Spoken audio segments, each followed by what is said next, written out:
So Harvard, MIT, University of Pennsylvania, those schools and others are at the center of a growing firestorm today. But it was those three schools that had their presidents really evading questions about anti-Semitism at a congressional hearing in Washington this week. We bring Roni Brunn in on this conversation, member of the Harvard Jewish Alumni Association, spokesperson for the $1 Pledge organization founded after the October 7th attacks in Israel.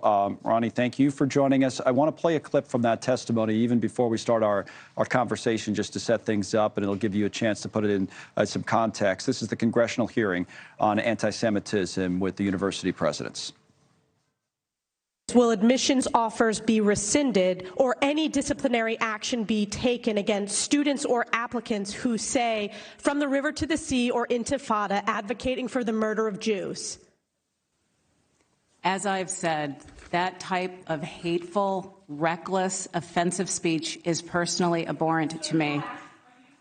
Today that no action will be taken. What action will be taken? When speech crosses into conduct that violates our policies.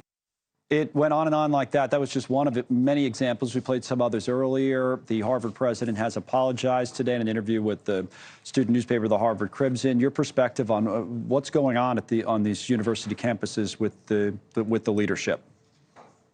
That appalling testimony just shows the depth of the problem, the breadth of the problem, that these are not isolated incidents as much as President Gay and the administration want to treat them as such. They want to treat each individual student and each individual incident as if it's a one-off, as if it's just a dispute. But what we're seeing is a long-term pattern of embracing these anti-Semitic conspiracies, these hateful points, and it's just been fomenting at Harvard University. The testimony shows Harvard's unwillingness to own the problem, to repair the problem, and to move forward. And it's not just Harvard, and it's not even just these three schools. Really, there are more schools. They happen to be the people testifying. See, Liz McGill of University of Pennsylvania is under a lot of fire today. There have been many calls for her resignation as well. We'll see how this all plays out the next few days. I want to put some poll numbers up because this is a larger issue, and it was probably there before October 7th. It certainly has been there after, and it was certainly there before this testimony yesterday. Number one, whether universities should do more.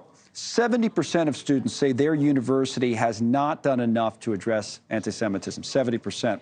Whether students feel safe, they're saying, Jewish students, they feel less safe after October 7th. Whether or not you feel comfortable on campus, if people know you're Jewish. Before October 7th, when asked, 63% said, yeah, I feel comfortable. After October 7th, only 38% feeling safe, Roni.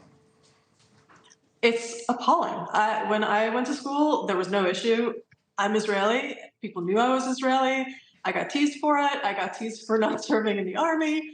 And right now, could you imagine, right now, a Jewish person who has never been to Israel sets foot on the Harvard campus and is being accused of genocide, is being accused of the most vile acts, just to inflame, just to intimidate, and just to have them stay in their room, locked up, and not living their life and not participating in campus life.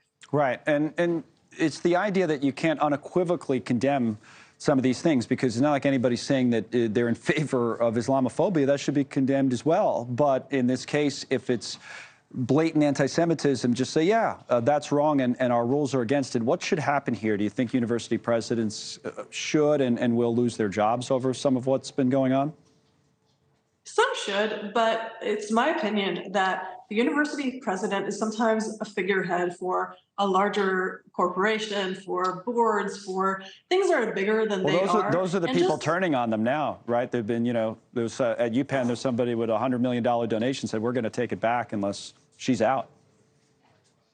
That's true. But who's going to implement policies that prevent the next escalation from happening, that prevent the next demonstrations that are harmful and intimidating to students? Like, who's going to implement that?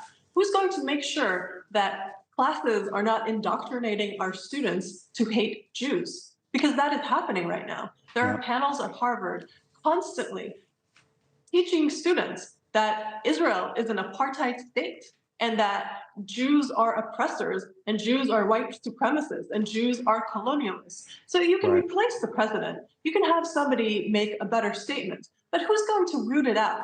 Who's going to make sure that we know what foreign funding is coming into these groups, especially groups that are causing this disruption right now? Right. So we need somebody, we need a partner. Roni Brunn's a member of Harvard's Jewish Alumni. Thank you for coming on with your perspective. We'll keep covering this. We'll see how it plays out here, especially over the next few days. Thanks so much for watching. Just go to joinnn.com to find News Nation on your television provider. And don't forget to click the red subscribe button below to get more of News Nation's fact-driven, unbiased coverage.